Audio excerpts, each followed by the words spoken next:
Yamuna විජයමාන්න ඇකඩමි of fashion YouTube නාලිකාවට ඔයාලව අදත් ආදරයෙන් පිළිගන්නවා. අද අපි බලමු ලස්සන ගවුමක්. ප්‍රින්සස් ලයින් හැඩයට ලස්සන ගවුමක් මහගන්න හැටි බලමු. මුලින්ම අපි පෙරමැද රේඛාව නැත්නම් සෙන්ටර් ලයින් එක ඇඳ ගන්නවා.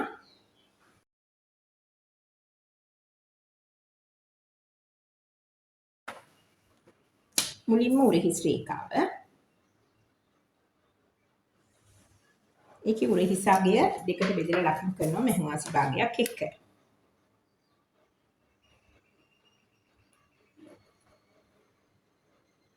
13 දෙකට බෙදුවාම 6මාරයි භාගයක් එකතු කරාම 7යි. ඊපස්සේ අපි මේ පැත්තෙමුත් උරහිස මීම දෙකට බෙදපු වගේ ලකුණු කරලා ඉනට උසත් ලකුණු කර ගන්නවා 14 විදිහට. කෙලින් රේඛා දෙකක් ඇඳ ගන්නවා.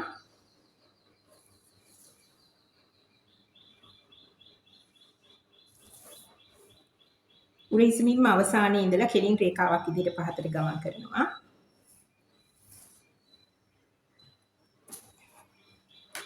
මේ රේඛාවේ පපුවට මිම්ම 4න් බෙදපු වගේ 33 4න් බෙදුවා මටයි කාලයි.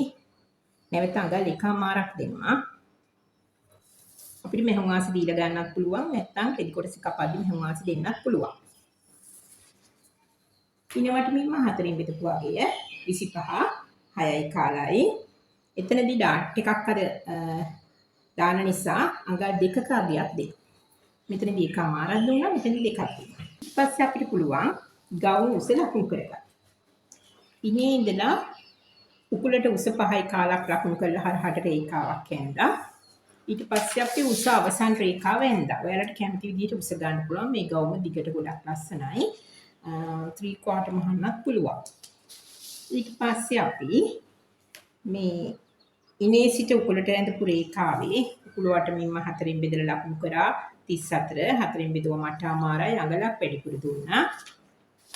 මේ මිම්මම පල්ලෙහාට එන විදිහට පහළ උස අවසන් රේඛාවට එන විදිහට කෙලින් රේඛාවක් ඇඳලා. දැන් අපි ඔය ඇඳගත්තු මූලික ගවුමේ ඩාට් දාලා අත්කට ඇඳලා කර ලකුණු කර ගන්න අවශ්‍යයි. අපි ඉස්සෙල්ලා කර ලකුණු කරලා ඉමු. කර ලකුණු කරද්දී කර හරහට මම 2.3 කාලක් ගන්නවා. කර පහළට 8ක වගේ අගයක් ගන්න. අඟල් 8ක් කියන්නේ ටිකක් ලොකු අගයක්. ඒක අපි ගන්නේ V කරක් දාන නිසා. අඟල් භාගයක් පහත් කරලා උරහිස් හැඩය අඳිනවා. මේ විදිහට ඇඳලා V කර අඳිද්දී අපිට පුළුවන් මෙහෙම කෙලින්ම කර මෙතනට ඇඳලා මෙදින් අඟලක් විතර මේ විදිහට අරගෙන ලස්සනට හැඩය ඇඳ ගන්න. ඔය විදිහට අපි V කර ටිකක් ෂේප් කරලා ඇඳලා.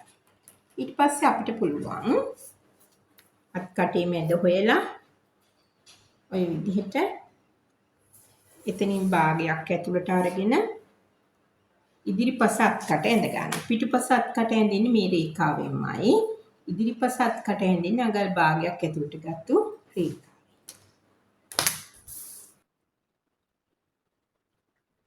මේ විදිහට අපි අත්කටත් ඇඳගත්තා. දැන් ඩාට් එක ලකුණු කරගන්න ඩාට් උස බ්‍රාහි මධ්‍ය ලක්ෂයට නැත්නම් බස් පොයින්ට් එකට උස අඟල් 9යි කාලයි. ඒ 9යි කාල කියන අගයට එකක් එකතු කරලා අපි පොයින්ට් එකට මම හන්නේ. ඒ නිසා එකක් එකතු කරලා 10යි කාලයි කියලා ලකුණු කරනවා. ඩාට් පළල 6යි කාලක් අපිට තිබ්බේ සෙන්ටර් ලයින් එකේ ඉඳලා ඉදිරියට ඒකට දෙකට බෙදපු අගය ලකුණු කරනවා. 3යි අතින් එකක් වගේ තියෙනවා. ඩාට් පල්ල ගෙනිච්චා උස හමු වෙනකන් ඊට පස්සේ අපි පහළට එම රේඛාවම අපිට පුළුවන් උකුලට උස රේඛාවටම යන්න. ඊට වඩා අඟලක් විතර උඩින් නවත්තන්නත් පුළුවන්. ඊට පස්සේ අපි ඩාට් පල්ල දෙකට බෙදලා ලකුණු කරනවා. අඟල් භාගේ දෙපසට. ඩාට් එක අපිට මේ විදිහට අඳින්නත් පුළුවන්.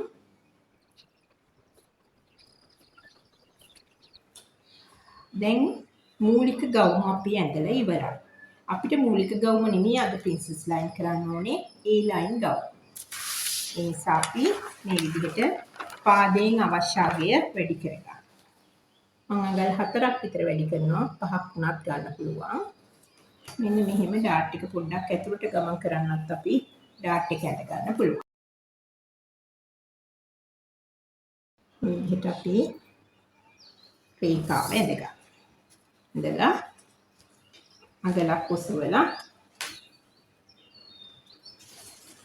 ටේල් ෂේප් එකක් ඇඳ ගන්න. ප්‍රින්සස් ලයින් හැඩය දාන්න හදන්න දැන්. අපිට පුළුවන් මෙන්න මේ කිහිලි කටේ ඉඳලා එන හැඩයට ප්‍රින්සස් ලයින් හැඩය දාන්න. නැත්තම් මේ අත් කටේ මැද හොයලා මැදට දාන්න. නැත්තම් මෙතනින් කර්ව් වෙලා එන තැනට දාන්න. අවස්ථා තුනටම අපිට ප්‍රින්සස් ලයින් හැඩය එකතු කරගන්න පුළුවන්. අපි මෙන්න මේ හැඩයේ මෙන්න මේ වගේ අගයකට අඟල් 2ක් විතර උඩින් ඉහළ අගයකට ප්‍රින්සස් ලයින් හැඩය ඇඳ ගන්න. මෙතනදී අංශක 15ක් විතර ඇල රේඛාවක් විදිහට අපිට මේක අඳින්න පුළුවන්. කෙලින් රේඛාවක් විදිහට අඳින්න. කැමති විදිහකට අඳින්න හැකියාව තියෙනවා. කෙලින් රේඛාවක් විදිහට පහළට ගත්තා. අපිට දැන් තියෙන්නේ පිටිපස්ස කර මේකේ ලකුණු කරගන්නවා. ඒක පිටිපස්ස පළුවකුත් අපිට කොපි කරගන්න තියෙන නිසා පිටිපස්ස පළුවේදී මොකද්ද වෙන්නේ කියලා අපි පිටිපස්ස පළුව අඳිද්දි කතා කරමු. දැනට මම අඟලක් පහත් කරලා පිටිපස්ස කර මේකටම අඳිනවා.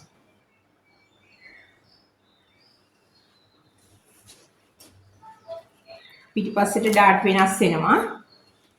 කර විතරයි අපි ඇඳගත්තේ. අත්කට වෙනස් වෙනවා, ඩාට් වෙනස් වෙනවා පිටිපස්සට ගමන් කරද්දී ඇඳුමක්. අපි මේක වටේ කපා ගමු.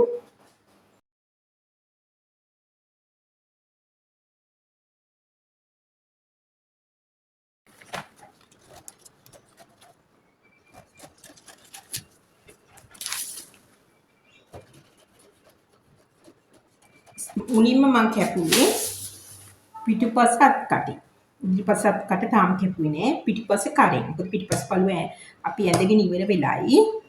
ඉදිරිපස්ස කරයි ඉදිරිපස්ස අත්කටයි කපලා ඉදිරිපස්ස කොපි කරගන්න.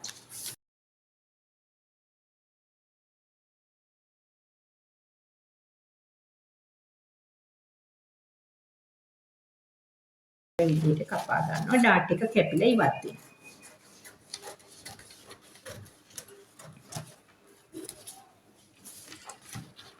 ඩාට් එක කපලා ඉවත් කරලා ඔන්න අපිට පිටිපස්ස පළුව නම් ඇවිල්ලා තියෙන්නේ දැන්. අපි දැන් හදාගත්තු ෆ්‍රන්ට් එකට බෑක් එකට දෙකටම පොදුවේ ඉනින් ලං කරලා මේ කොටස් දෙක අලව ගන්න ඕනේ. අපි බලමු කොහොමද අලවන්නේ කියලා. පළවෙනි කොටස ඉනින් පල්ලෙහාට ඔය විදිහට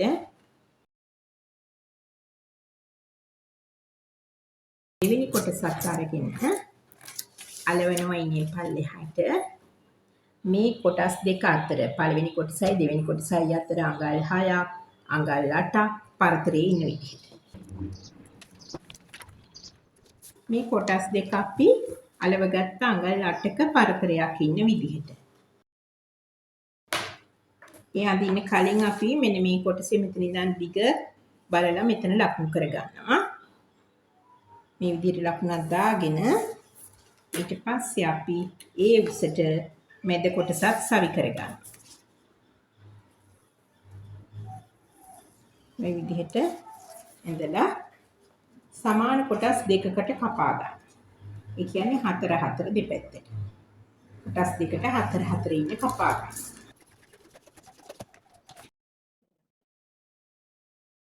සමානව කොටස් දෙකට නැවත වෙන් කිරීමක් කරනවා. මොකද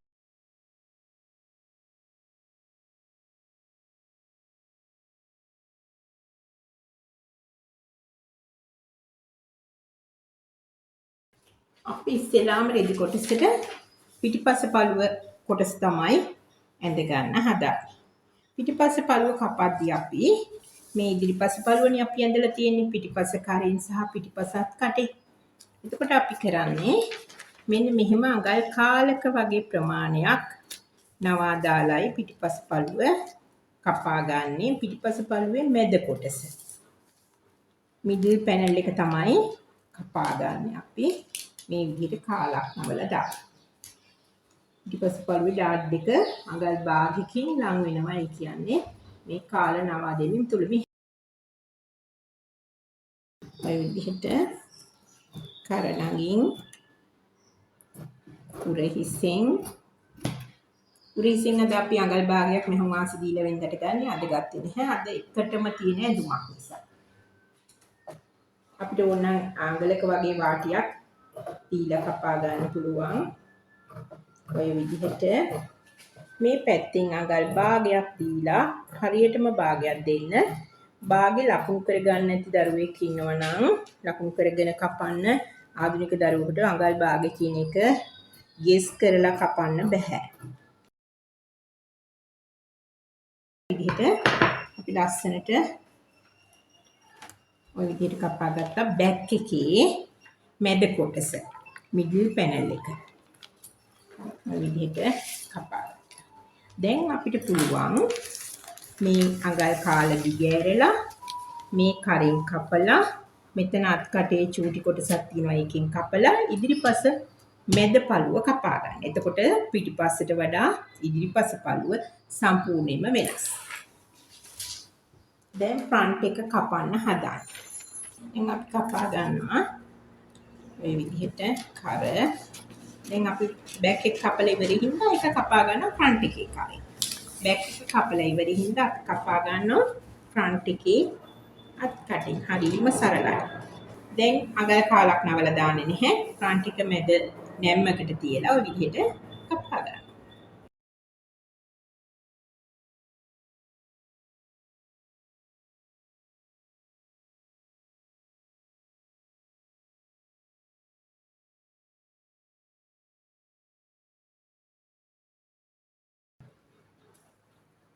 අපි දැන් කපලා ඉවරයි. ෆ්‍රන්ට් එකේ මිඩල් පැනල් එකයි බෑක් එකේ මිඩල් පැනල් එක.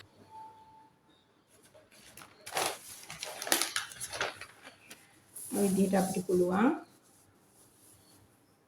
කපා ගන්න. හරි ලේසියි මේ ගවුම මහන්නේ. ඉනෙන් වෙන්නීමක් නැති නිසා. කොටස් 4ක් අවශ්‍ය අපිට මේ කොටසේ. කොටස් 4ක් අවශ්‍යයි. අපිට මේ පැත්තට විතරයි මෙහෙම වාසි දෙන්න අවශ්‍ය.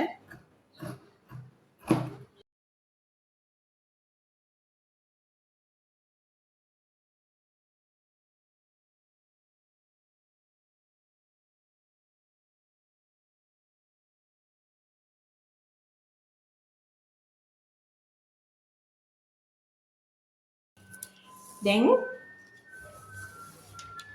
බෑක් එකෙන් කපා ගත්තා මේ කොටස් දෙක. ෆ්‍රන්ට් එකට අවශ්‍ය මේ හැඩයෙන් කපා ගන්නවා අත්කට. අත්කට විතරක් කොහොම තියලා අපිට මේ ටික කපා දාන්න. අත්කට විතරක් අපිට මෙන්න මේ ටික කපා දාන්න පුළුවන් ෆ්‍රන්ට් එකට.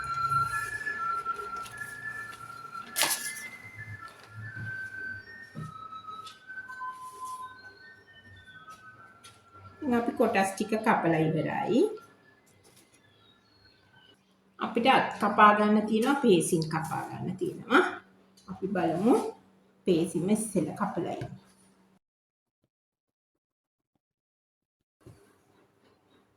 අඟල් එකමාර දෙක පළලට ඔලොක් පාට් එකත් එක්ක මේ විදිහට අපිට පේසින් එක කපා ගන්න පුළුවන්. මේ විදිහට බෑක් එකට පේසින් එක කපනවා.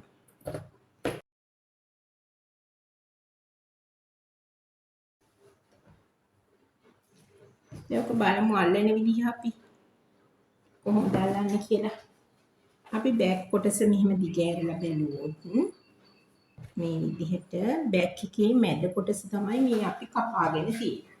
අපි ඉස්සෙල්ලාම මහන්නේ මෙන්න මේ කොටස, මෙන්න මේ කොටස, මෙන්න මේ කොටසට අල්ලන එක තමයි කරන්නේ. මේ ඉවත් වෙච්ච ඩාට් එක ලස්සනට මේ හරියට ඇල්ලුනහම ලස්සන හැඩයක් එනවා. මේ පැත්තට අනිත් හැඩය අල්ලනවා. ඔය විදිහට හැල්ලුවම ලස්සන හැඩයක් එනවා. ශරීරයේ ෂේප් එක අපිට පේන්න පටන් ගන්නවා ලස්සනට. ওই විදිහට අල්ලගත්තාම ওই බෑක් එක. ෆ්‍රන්ට් එකටත් ওই විදිහටම අල්ලනවා සයිඩ් පැනල් දෙක. ෆ්‍රන්ට් එකටත් මේ විදිහට සයිඩ් පැනල්ස් අල්ල ගන්න පුළුවන් මිඩල් පැනල් එකට. ඒ විදිහට තමයි මූලික පියවර මහන්නේ. බෑක් එකට සයිඩ් පැනල්ස් දෙකක් අල්ලනවා. ඊළඟට ෆ්‍රන්ට් එකටත් ওই විදිහටම දෙකක් අල්ලනවා. ඒකට කරෙන් තමයි ෆ්‍රන්ට් ඇන්ඩ් බෑක් අපිට මහද්දි හොයාගන්න පුළුවන්. ඊට පස්සේ ඉස්සරහා කරටත් පිටිපස්සේ කරටත් පේසින් අල්ලලා සයිඩ් මහනවා. සයිඩ් සීම් එක මහනවා. මේ අංශය ලස්සනට ඇඟේ හැඩයට මහනවා. මහලා අත් අල්ල ගන්න. හරිම පහසු සරල ඇඳුමක් තමයි අපි මේ ඇත්තටම අද ඉගෙන ගත්තේ. අපි අත් හැඩය අඳින්න හදන්නේ. අතට උස අපි ගන්නවා අපිට කැමති උසකට යන්න පුළුවන්. 14ක උසක්.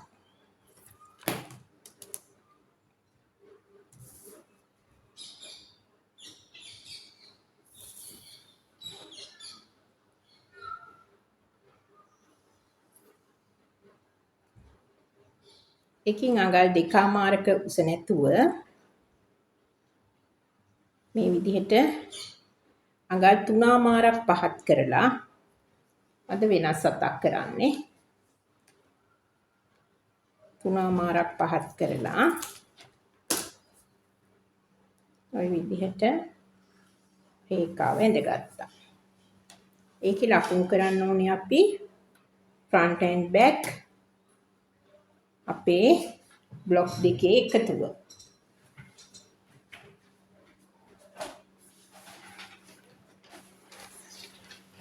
මේ විදිහට අපිට තියෙනවා අත්කට. ওই විදිහට තියෙන අත්කටේ front and back දෙකම එක ගානේ එන්නේ මේකේ නම් මෙන්න මෙහෙම අපි අත්කට අත් පළල මැන ගන්නවා හරහට. කොහොමද? මේ අත්කට වක්‍රය මෙහෙම තියෙන්නේ. වක්‍රයේ දිගේ මනින්න නැතුව මෙහෙම හරහට මනිනවා. එතකොට 7ක් තියෙනවා. 7යි 7යි 14යි front එකයි back එකයි.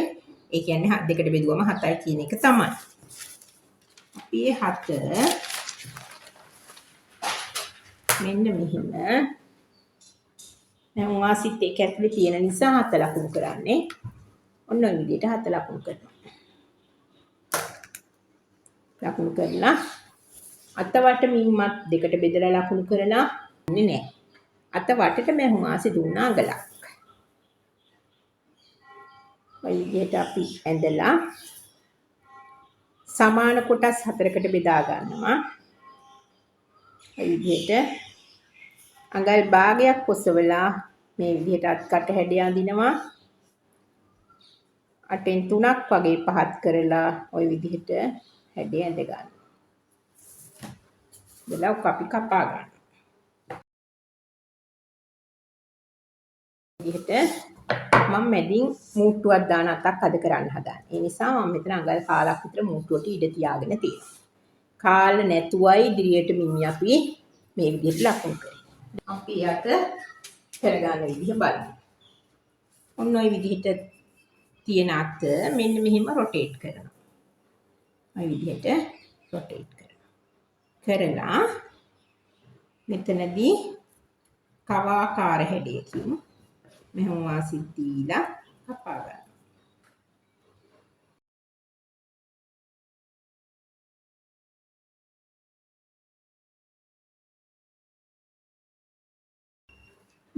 ෆ්‍රන්ට් එකට කොටස් දෙකක් තියෙනවා බෑක් එකට කොටස් දෙකක් තියෙනවා.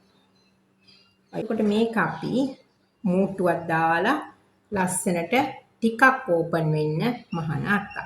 එන ඔන්න ඔය විදිහට ඕපන් වෙන්න මහන අතක්. හරිම ලස්සනයි ඒක. අපි කොටස් ඔක්කොම කපාගෙන ඉවරයි. අපි මහන පියවර තමයි බලන්න තියෙන්නේ. අද පාඩමත් එක්ක රැඳී හිටපු ඔයාලට ගොඩාක් ස්තුතියි. ඒ වගේම ඉදිරියට දාන වීඩියෝ එකක් රැඳී ඉන්න කියලා ආරාධනා කරන ගමන් අදට ගිහින් එන්න.